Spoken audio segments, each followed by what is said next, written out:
The following is a CNBC original production.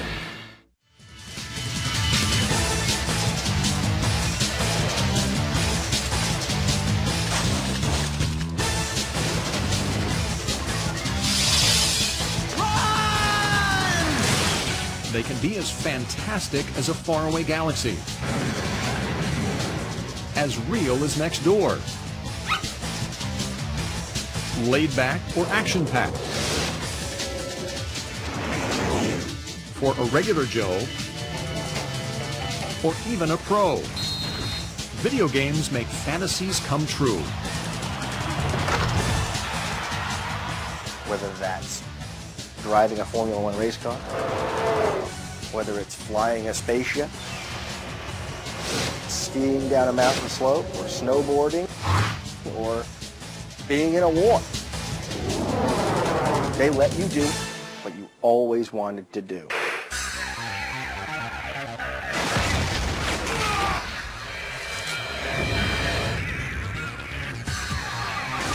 On the other hand, they've also been blamed for causing real problems.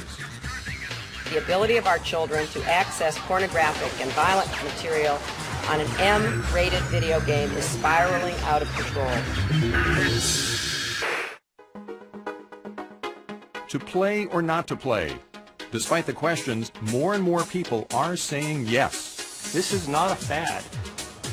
When you ask people today if they play games, whether they intend to play as much or more in the future, more than half say they expect to play the same amount or more 10 years from now as they do today. If you add up everything, the sales of hardware and software all across game platforms, the world is now spending $30 billion a year on video games.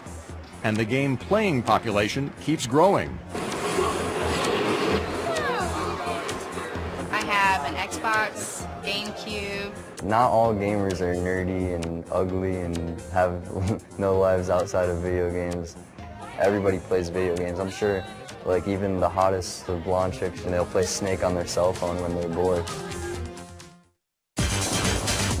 Now, the CNBC original documentary, Game On, the unauthorized history of video games.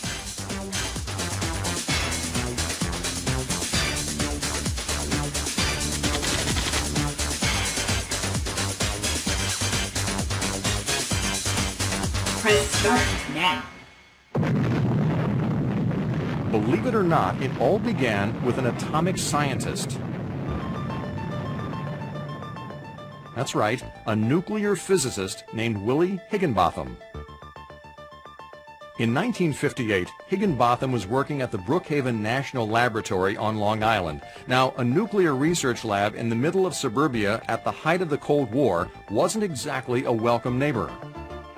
But to show its work was harmless, the lab decided to throw an open house, and Higginbotham had a great idea for it. Willie Higginbotham took an oscilloscope. He built a tennis game into it. He called it Tennis for Two. He wanted something that was exciting and juicy for people to see. So he created this tennis game.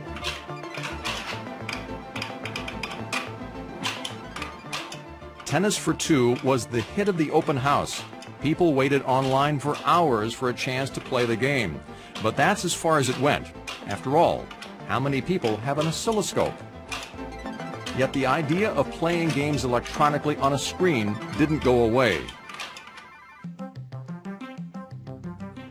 In the early 1960s, engineering students at MIT became fascinated by computers and what could be done with them. One of those students was Steve Russell. And he's a member of the Tech Model Railroad Club at MIT, who in 1960 got their hands on a PDP computer, one of the first computers to have a screen on it. And he was the one who came up with, I'm going to do a game. And he created two ships with a kind of a sun in the middle that had gravity, and they flew around and they tried to shoot each other. Russell called the game Space War. It created a sensation among his fellow engineering students, not just at MIT, but also at other colleges fortunate to have computers then. Still, as smart as he was, Russell didn't have a clue about how to market his game. It was on a $100,000 computer, so at 25 cents a game, people would only have to play it 400,000 times to pay for the computer to begin with. But in 1966, a New Hampshire engineer named Ralph Baer, who worked for a defense contractor making electronics for the military, let's take 1, 2, 3, 4, 5, came up with the breakthrough that got video games out of the lab and into the living room. I'd like to introduce you to the brown ducks. The answer was right in front of him, right in front of everybody. Ralph was looking at a TV in the 60s and he was saying, you know, what can you do with a TV besides watch My Three Sons? And he came up with the idea that you could play a game on it. I scribbled some notes and wrote a 4-page paper, and that was a Magna Carta of the whole video game business. It's all there. RCA, Zenith, Sylvania, GE. For 2 years, Baer demonstrated his prototype machine to them all, until finally in 1971, he found a taker in Magnavox. Magnavox presents Odyssey. A year later, the Magnavox Odyssey, the electronic game of the future, made its debut. There was a combination of absolute amazement and total bewilderment. You have to remember that nobody knew what to expect from a video game. People had no concept of it. It might have been the iPod of its day if it hadn't been for Magnavox's marketing mistakes. Right now, when you buy any Magnavox TV, When they first showed Odysseys in television ads, they showed them, of course, in conjunction with Magnavox television sets. And they worded things in such a way that people got the idea that the Magnavox video game, the Odyssey, would only work on a Magnavox set. Oh, that didn't exactly enhance sales. The Odyssey seemed destined for the same technological junkyard as 8-track tapes and quadraphonic sound. If making video games was ever to become an industry, what it needed was not another inventor or computer geek. What it needed was an inventor and computer geek who was also part visionary, part hustler. In a warehouse in Silicon Valley, he was already at work. Coming up, the first video game to become a hit. It took something like a Pong, you know, a nice little wood cabinet with a flat top, and you could put your beer on there to enable people to say, okay, ping pong, I get this. That's next, as Game On continues.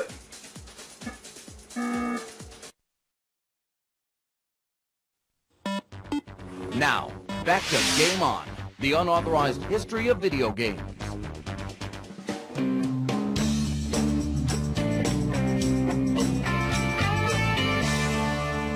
A quarter, 25 cents. That's all it took to escape all that for this, Pong, the first video game to become a hit. It took something like a Pong, you know, a nice little wood cabinet with a flat top, and you could put your beer on there to enable people to say, okay, ping pong, I get this. Nolan Bushnell got it before anybody else. He's the guy who made it all happen, and in the process started an entirely new industry. He was the first one to figure out how to market it. He looked at it not as a novelty, but as a new genre. Remember Space War, the original computer game invented at MIT? As an engineering student at the University of Utah, Bushnell was sneaking into the school's computer lab to play it every chance he got. And as he played, he saw opportunity knocking. Coincidentally, I was manager of the games department at an amusement park, Summers. It was obvious to me that if I had this in my arcades, they'd make a lot of money. Bushnell took the idea with him as he moved from Utah to Silicon Valley to work as an engineer at Ampex. Using spare parts from work and a used television, he built a coin-operated version of Space War in 1971. The result was Computer Space, the very first arcade video game. As beautiful as it looked, it was a dud. It was too esoteric. I mean, it made a lot of money around college campuses. Just made no money at all in a beer bar. Still, Bushnell wasn't ready to declare game over. Instead, he left Ampex and formed a company that would design video games for coin-op manufacturers like Bally and Midway. For the name of his new company, he borrowed a term from the Japanese board game Go, Atari. It means prepare to be attacked. But no one at Atari was prepared for the game that would put the new company on the map. It all started when Bushnell hired a young engineer named Al Alcorn and gave him an exercise to get his feet wet in game design. The idea was to build a video game that was the simplest possible thing you could think of. So I just went to the Walgreens drugstore and bought a $75 black and white TV. Bushnell and Alcorn called the game Pong and installed the first Pong machine for a trial run at this bar in Sunnyvale, California, then known as Andy Capp's Tavern. What happened next made Andy Capp's the Los Alamos, the Cape Canaveral of the video game industry. One day, within the first week, I got a call in the evening saying the machine stopped playing, and could I come down and fix it because I got customers that want to play the game. So I drove down to Sunnyvale and went to see the machine, opened the coin box up, and this big fistful of quarters just gushed out of the machine. All of a sudden we had a real hit on our hands. All Nolan Bushnell needed now was a workforce to manufacture the game. I thought that the way you did it is you went down to the California unemployment office and you said, send me up some workers. I didn't realize that all you got were drug addicts and dope dealers when you did that. We got some pretty colorful people, some parolees, and yeah, we had some issues, but the company survived those problems and went on to create a kind of a culture that's kind of permeated the valley. We had a very, very young workforce. And we'll see our supplies. We soon found also that they were really more interested in a party than they were in raises or bonuses.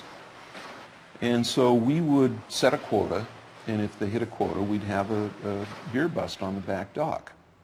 We were constantly hitting quota, therefore we had a lot of beer busts.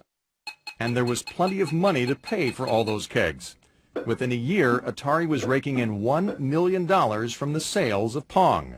But now Atari faced competition of its own as scores of other companies began making rip-offs of Pong. So the way you stay ahead was to invent the next game. So you'd have that for a while until they copied it. Atari brought out one arcade hit after another. Asteroids. Battle Zone. Lunar Lander. And a game invented by a hippie kid named Steve Jobs. Yes, the Steve Jobs. He really was out there in left field. With very strange ideas about diet and water and air and a few other things. But the game that Jobs and his pal Steve Wozniak created became one of Atari's biggest hits, Breakout. Within a few years, Jobs and Wozniak would break out of Atari to form a little company called Apple. And he wanted me to invest. And I could have had a third of Apple Computer for $50,000. I kind of regretted that. Actually, Bushnell had enough on his plate running Atari. Every moment of his day was dedicated to finding ways to stay ahead of the competition. Strong piece of stuff. The answer, he thought, would be a home version of Pong. Unfortunately, no one else seemed to think so. We went to the toy fair in New York, presented the first Pong, sold none. Zero. But then the largest retailer in the world in the 1970s came to the rescue, Sears. They put the home version of Pong in their 1975 Christmas catalog. 150,000 home Pong machines were sold just during the holiday season alone. Once upon a time, you could give a kid a top and a jump rope for Christmas, or perhaps a small doll. Not anymore. Within a year, there were 75 companies making their own home video game machines. To stay ahead of them, Bushnell had an idea for a state-of-the-art game console that was actually a computer.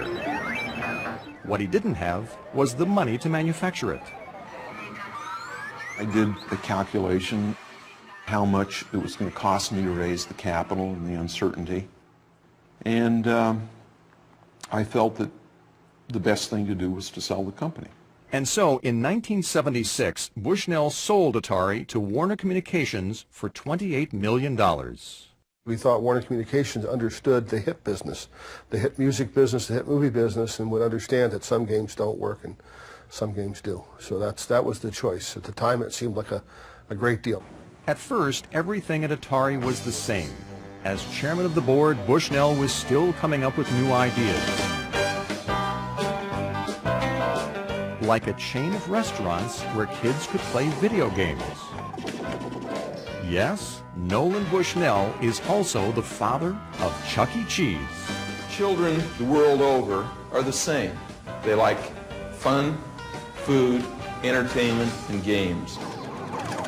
It was a secret trick to open up new locations to sell more video games, is what that was about. Absolutely brilliant. Worked great. Except the pizza was never very good.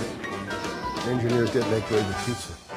But the honeymoon between Warner Communications and Nolan Bushnell ended quicker than you can say pepperoni, especially after Warner brought in a former textile executive named Ray Kassar to keep an eye on its new company. By then, Atari had brought out its new game console, the VCS, also known as the 2600, the machine that was supposed to keep the company on top. But after a slow start, Bushnell lost faith in the VCS and tried to get Warner to drop it. I basically told them that they were a bunch of idiots, and you don't say that to executives. In 1979, Warner Communications fired Nolan Bushnell and replaced him with Ray Kassar. Mr. Kassar was quoted as saying, how to handle these engineers. He says, oh, I'm used to them. I worked at Burlington Industries, and they're just like their product fashion designers, high-strung prima donnas. I know how to handle them. They're a dime a dozen. Well, within a week, we had a T-shirt made that said, I'm just another high-strung prima donna engineer at Atari. Atari was only as good as its engineers, the geniuses like Alan Miller and David Crane, who created the hit games that drove earnings. And they thought it was about time they got recognition for their talent. All the work was done by just one person, all the graphics, all the music, all the sound effects, all the programming. Our best engineers were getting paid $50,000 a year, and they could see that their work that one guy could make in 3 months was generating $20, $30 million of revenue. And they said, I want a piece of that action. Not only did they not get a piece of the action, they hardly got any credit. What specific games have you designed? Well, at Atari, we don't really like to talk about who designed what. Why not? Well, because we like to make the game the superstar as opposed to the programmer. Why shouldn't you get credit if you design the game? Well, because it is a corporate product. Okay, these are games by Atari, not games by Steve Wright or some other person. One of the guys said, we can get 4 programmers off the street for the kind of money that you're asking for. It was the final straw. Alan Miller and his fellow designers quit Atari and started their own company, Activision, to make games that would play on the VCS. In its first year of operation, Activision made a profit of $13 million. Pretty soon, other engineers were also leaving Atari to start their own third-party software companies. The video game boom was on. But in it were the seeds of an even bigger explosion that few, if any, in the industry would survive. Coming up, a Japanese import storms the U.S. Pac-Man was on the cover of Mad Magazine and Time Magazine. I mean, Pac-Man was everywhere. But for the video game industry, trouble was lurking just around the corner. That's next, as Game On continues.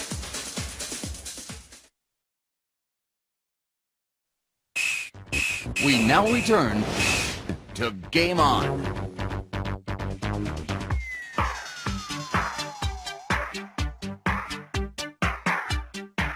In 1978, just as Americans were starting to buy Hondas and Toyotas, their kids were spending every cent they had on another product from Japan. A dream come true for any kid who saw Star Wars a zillion times and wished that they could be a Jedi warrior too. Space Invaders.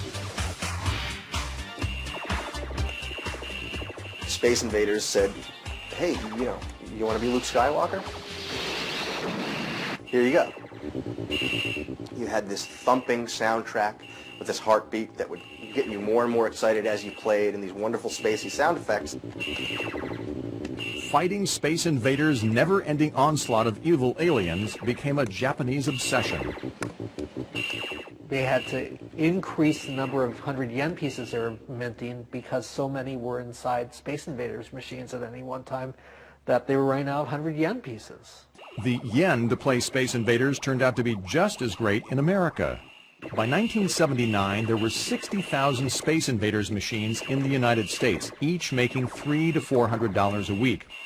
Midway, the coin-op company that brought Space Invaders to America, had invaded the space of Atari, the industry leader, in a big way.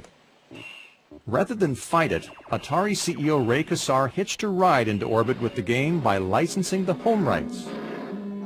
Ray was the one who looked at Space Invaders and he said, if we made a Space Invaders cartridge for the VCS, I'll bet you that would sell. It's a bet Kassar won. Sales of the Atari VCS console doubled. And then Japan invaded again with an even bigger blockbuster, Pac-Man. When they were making Pac-Man, the guy who was leading the project took his team to lunch. They went for pizza in Tokyo, and somebody had taken the first slice of pizza, and then he looked down and there was Pac-Man staring at him.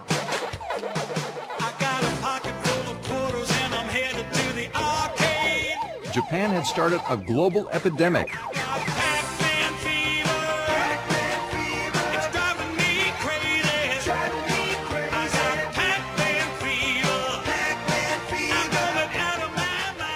Pac-Man was on the cover of Mad Magazine and Time Magazine. I mean, Pac-Man was everywhere. Towels, ties, T-shirts. So we're talking about a multi-billion-dollar business here.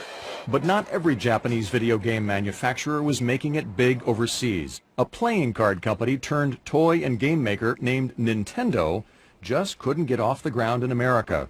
At the time, Howard Lincoln was an attorney for Nintendo's struggling American division. They had a huge inventory of coin-operated video games, Radar Scope, which was the name of the game, which were not selling.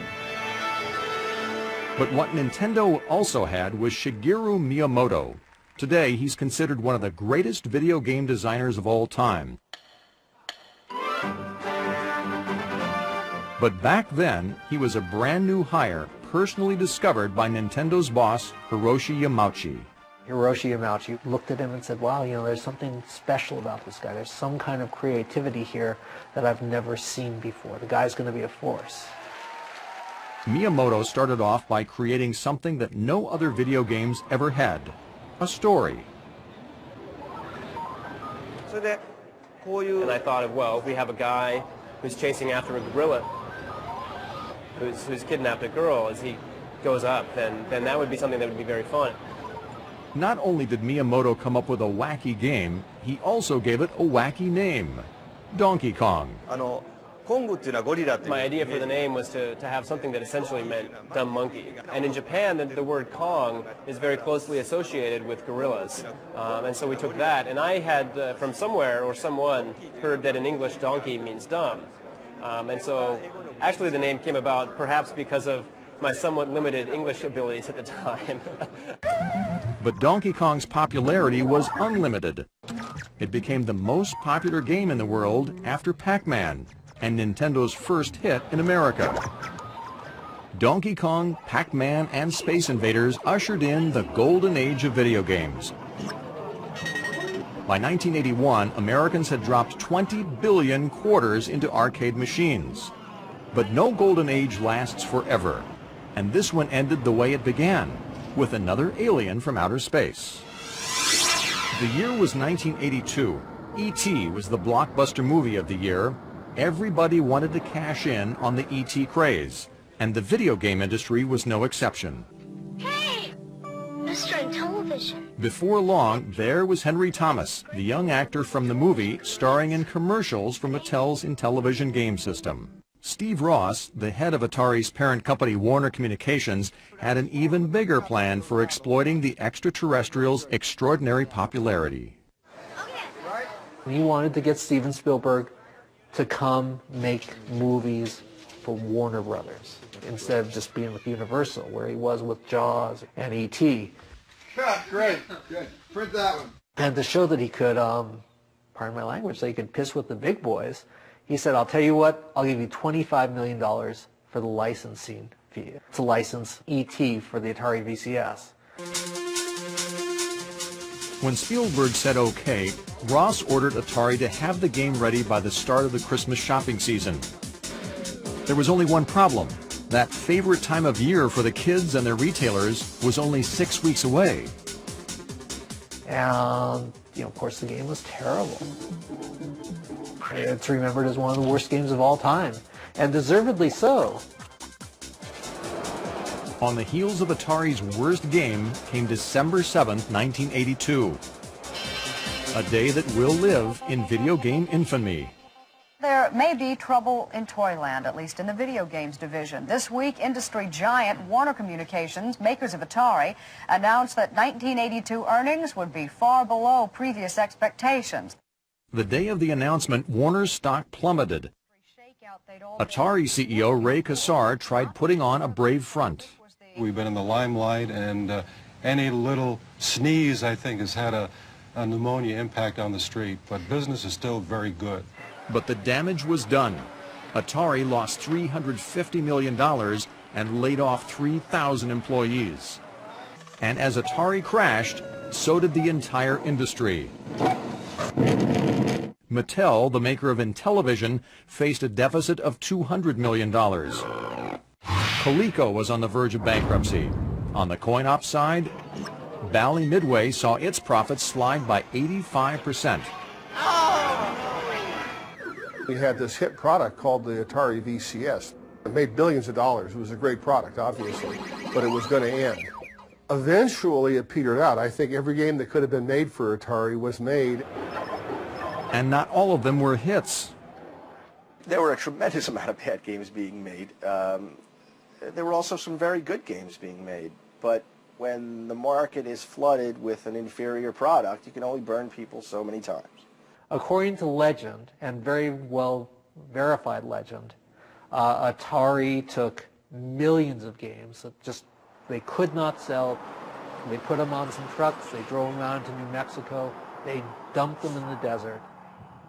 With Atari's 18-wheeler funeral procession, the golden age of video games was laid to rest. There were no survivors.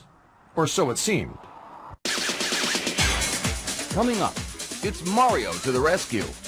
It had vibrant colors. It had distinct images. Mario looked like a person. He didn't look like a stick figure. How an unassuming plumber saved the video game industry. Next, as Game On continues.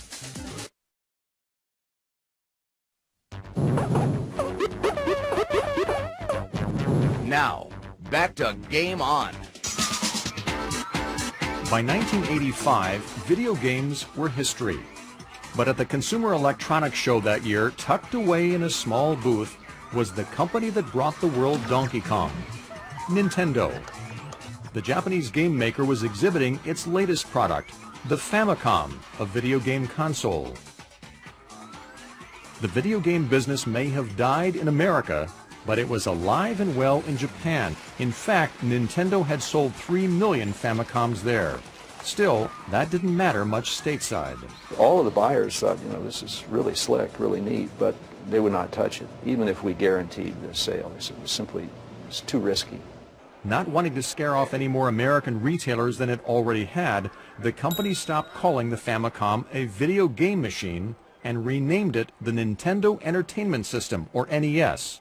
For good measure, they also added a decoy. We came up with a robot so that we could tell buyers, and they in turn could tell their superiors, that this was not just a video game system, it was a robotic video game system or some nonsense like that. And it worked. What didn't work for Nintendo President Hiroshi Yamauchi were the test market plans. We as Americans were saying, well, you know, you go to some place like Peoria, or wherever they test market products. And he thought that was crazy. He said, if I'll give you one chance, you got one shot. You try to introduce this in New York City, and if you can make it work there, then we'll go from there. During Christmas 1985, Nintendo sold 50,000 units in New York, enough to prove that there was still a market in America for video games.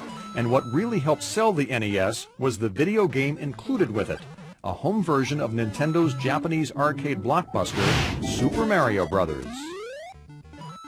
If you saw Super Mario Brothers on the NES, it didn't look a thing like anything you saw on an old Atari machine.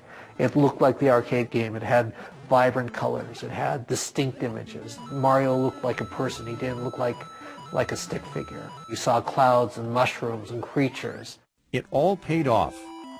In a poll taken a year later, kids across the country were asked what they wanted most for Christmas. Their number one choice, the NES. By 1988, Nintendo had a whopping 90% share of the video game market.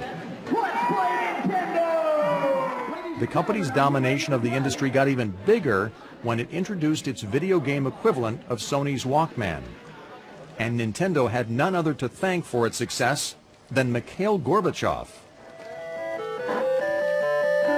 Well, sort of. Right at the end of the Cold War, a Soviet computer engineer named Alexei Pajitnov created a puzzle game called Tetris. When the Iron Curtain lifted, Nintendo got its first look at Tetris and started talking rubles. And we knew that that could be the killer game on Game Boy, the launch title. Even with that tiny monochrome screen on a Game Boy, you could show the blocks very efficiently for Tetris. You could distinguish, you know, the shapes and everything, and it was perfect. It was the perfect coupling. Thanks to Tetris, Game Boy became an instant hit, selling 32 million units in its first 3 years. Nintendo seemed unbeatable. There is a new addiction in America. Nintendo video games, more than a pastime, more than a passing fancy. For many, a kind of narcotic. But at that very moment in time, Nintendo's days as the only game in town were numbered. A new generation of kids were ready to play games again. Those who had played wanted to come back in. Sega saw this and said, there's room for more than one player in the market. If Nintendo can do it, Sega can do it. A veteran executive of Coleco, Mattel, and Atari, Michael Katz became president of Sega's American division in 1989, just as the company was about to roll out the Genesis game console to replace its unsuccessful Master System. When I joined Sega, I was told that the only Japanese I would be expected to know was the phrase Yakumandai. And I said, that's interesting. What does it mean? And I was told it meant 1 million units. So that became my marching orders. That became the prayer that I was supposed to give every morning when I woke up and every evening when I went to sleep. Genesis puts you in the game with the... To help answer his prayers, Katz went after athletes like Joe Montana to star in games for the Genesis. And he initiated a no-holds-barred ad campaign. We had to do something drastic. We had to hit hard. We had to go after that 90% of the market was Nintendo. By 16. Unfortunately, Genesis didn't do as well in America as Sega Japan had hoped. Ultimately, we only did half a yuck.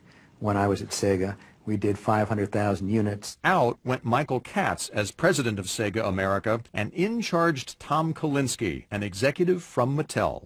Before long, Sega had a new hero. No, not Tom Kalinske, Sonic the Hedgehog.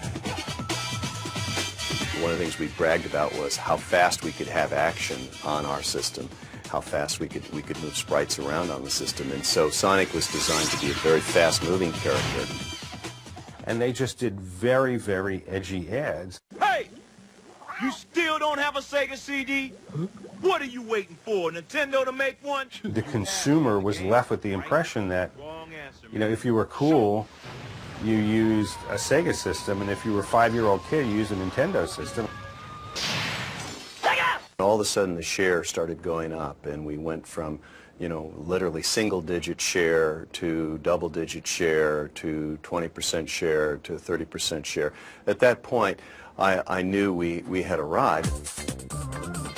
Yakumandai, 1 million units, was no longer a prayer. It became a reality several times over. By 1992, Sega had captured 55% of the console market. Sonic had beaten Mario, and while the Plumber and the Hedgehog would challenge each other to rematch after rematch, lurking in the wings was a giant who would ultimately trample them both.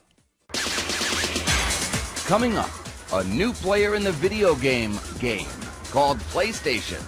Sony was saying, look, this is going to replace the PC. It's going to replace the DVD player. But another technology giant had other ideas. That's next, as Game On continues.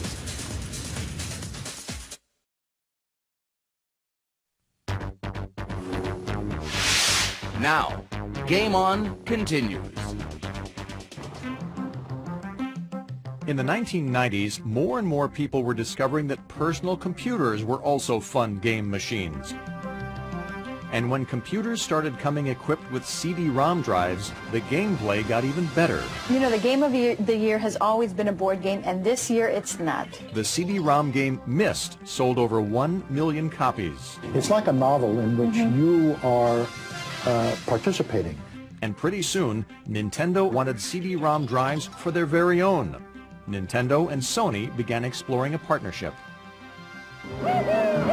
It seemed like a match made in heaven. Nintendo, the savior of the video game, and Sony, pioneer of the compact disc, joining forces. The plan was for Sony to provide an add-on CD-ROM drive to the NES console. But then came the prenuptial agreement. Sony wanted the rights to all the software that was made for it. It was on their format, and they wanted control of that. Nintendo became very suspicious. They saw themselves as kind of handing over the keys to the kingdom to Sony. So Nintendo secretly began talks with Philips, the European electronics company that had co-created the CD. Sony didn't have a clue. Sony held a press conference and they said, yes, we're partners with Nintendo, we're building this PlayStation. The next day, Nintendo came out with Philips and said, no, we're partners with Philips. Hell hath no fury like an electronics giant scorned. Sony decided to make the PlayStation console on its own and went on the offensive, stealing away software makers who had been developing games for Nintendo. For game publishers, it was good business.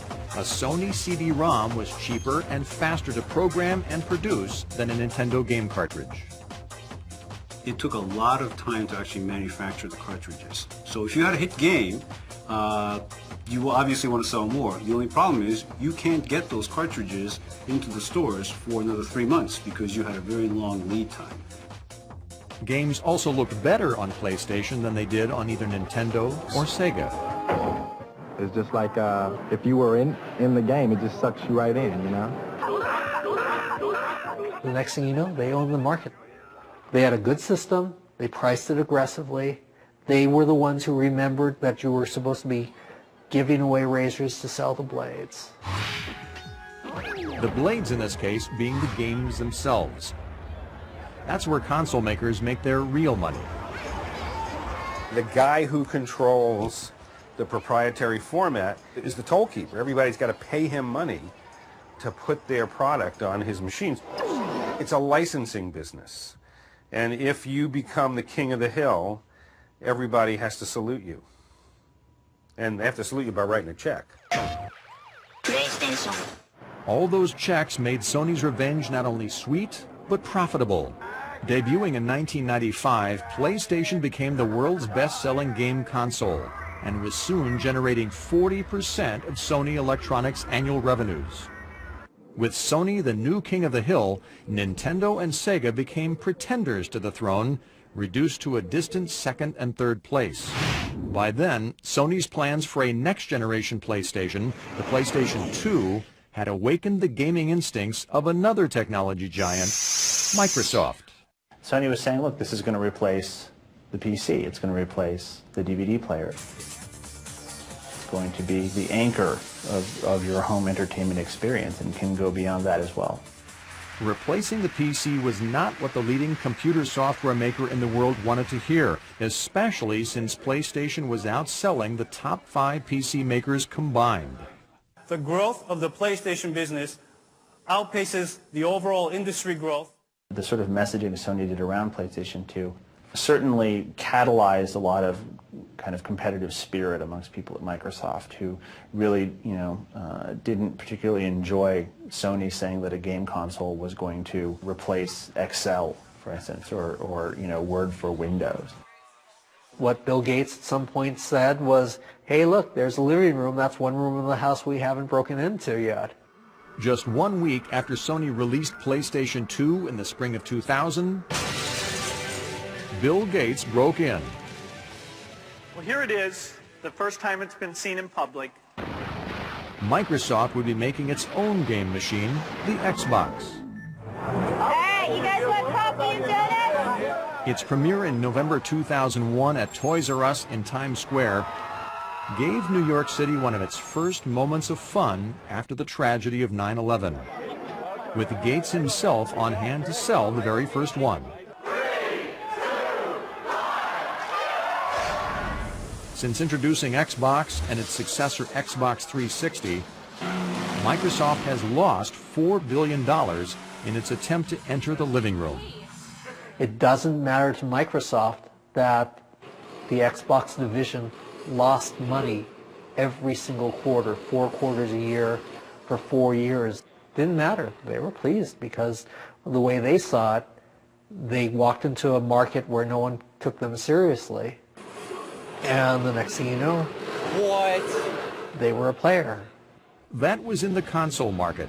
In the handheld market, the king of the hill remained Nintendo with its introduction of the DS system in 2004. The simplicity is in the interface. It's a pen.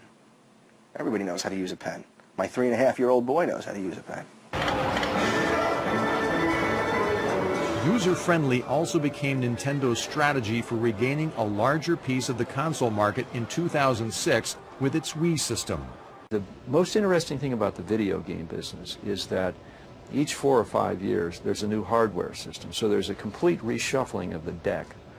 Market shares don't change by a couple of percentage points, they change by 20 or 30 or 40% every 5 years. It's a horse race. People have their favorite horse. You know what I mean? A lot of people have a dog in the fight. A lot of people are going to make a lot of money, and a lot of people are going to lose a lot of money. As in the pioneer days of Atari and television and Coleco, one fact remains true. A game machine is only as good as the games created for it. When I did video games, it was one engineer sitting at a table for a few months, controlling everything. Today's video games, I could no longer do those, and I could make a movie. You know, it's a completely different world. Who knew what would happen to electronic technology?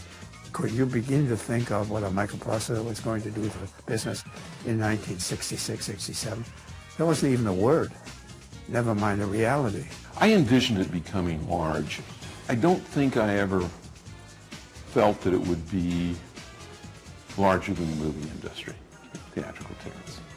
I don't think I ever foresaw that. One thing, however, is clear. Video games paved the way for the interactive technologies that we now can't live without. The internet, the iPod, even ATMs.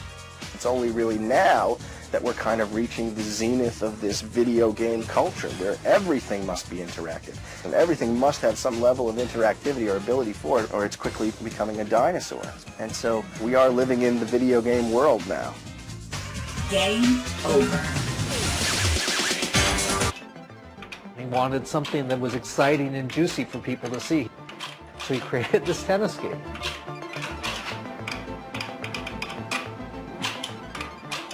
Tennis for Two was the hit of the open house. People waited online for hours for a chance to play the game. But that's as far as it went. After all, how many people have an oscilloscope? Yet the idea of playing games electronically on a screen didn't go away. In the early 1960s, engineering students at MIT became fascinated by computers and what could be done with them. One of those students was Steve Russell. And he's a member of the Tech Model Railroad Club at MIT, who in 1960 got their hands on a PDP computer, one of the first computers to have a screen on it. And he was the one who came up with, I'm going to do a game. And he created two ships with a kind of a sun in the middle that had gravity, and they flew around and they tried to shoot each other. Russell called the game Space War. It created a sensation among his fellow engineering students, not just at MIT, but also at other colleges fortunate to have computers then. Still, as smart as he was, Russell didn't have a clue about how to market his game. It was on a $100,000 computer, so at 25 cents a game, people would only have to play it 400,000 times to pay for the computer to begin with. But in 1966, a New Hampshire engineer named Ralph Baer, who worked for a defense contractor making electronics for the military, Let's say 1, 2, 3, 4, 5. came up with the breakthrough that got video games out of the lab and into the living room. I'd like to introduce you to the brown ducks. The answer was right in front of him, right in front of everybody. Ralph was looking at a TV in the 60s and he was saying, you know, what can you do with a TV besides watch My Three Sons?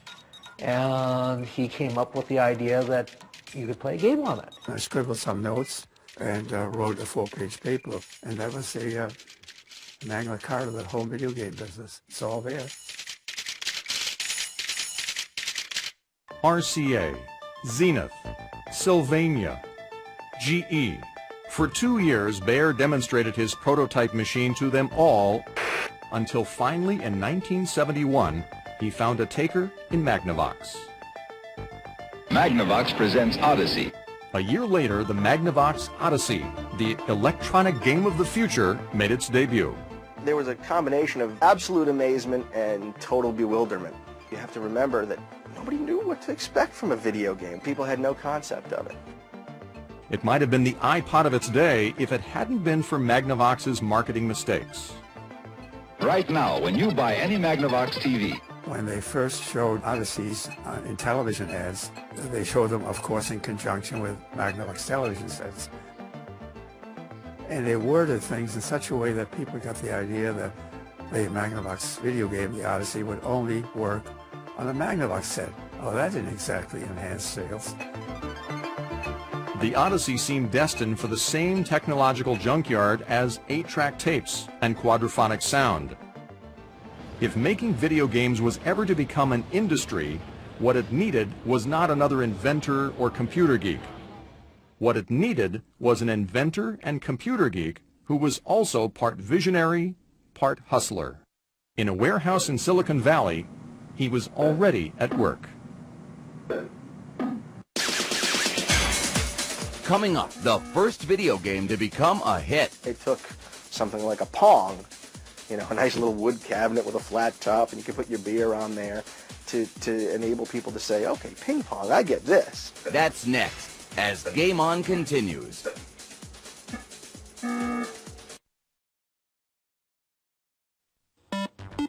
Now, back to Game On, the unauthorized history of video games.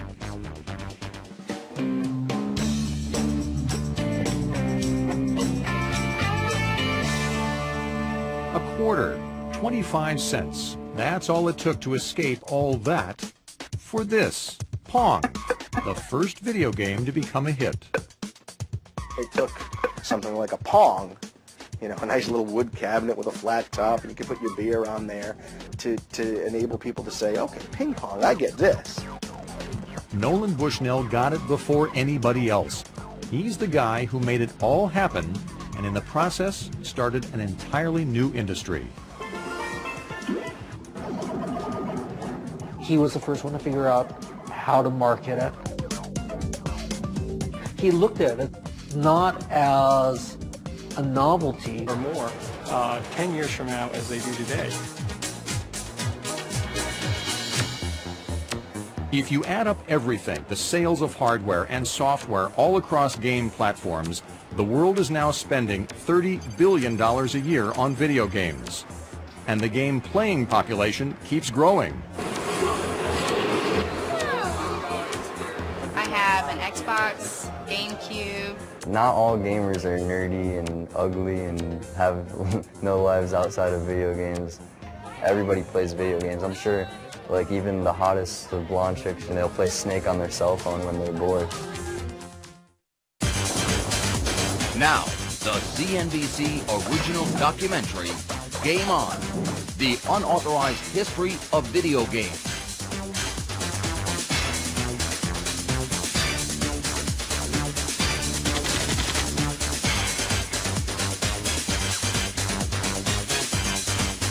Press start now. Believe it or not, it all began with an atomic scientist. That's right, a nuclear physicist named Willie Higginbotham. In 1958, Higginbotham was working at the Brookhaven National Laboratory on Long Island. Now, a nuclear research lab in the middle of suburbia at the height of the Cold War wasn't exactly a welcome neighbor. But to show its work was harmless, the lab decided to throw an open house. And Higginbotham had a great idea for it. Willie Higginbotham took an oscilloscope. He built a tennis game into it. He called it Tennis for Two. The following is a CNBC original production.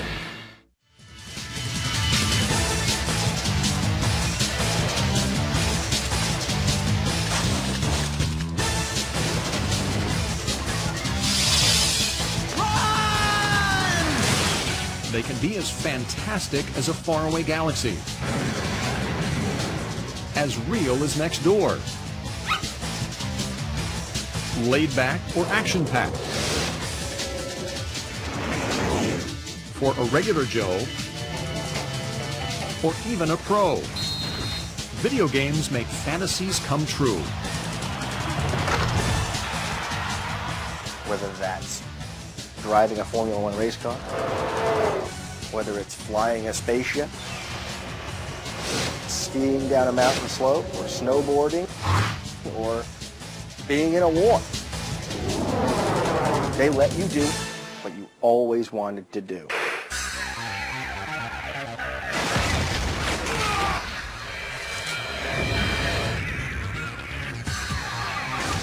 On the other hand, they've also been blamed for causing real problems.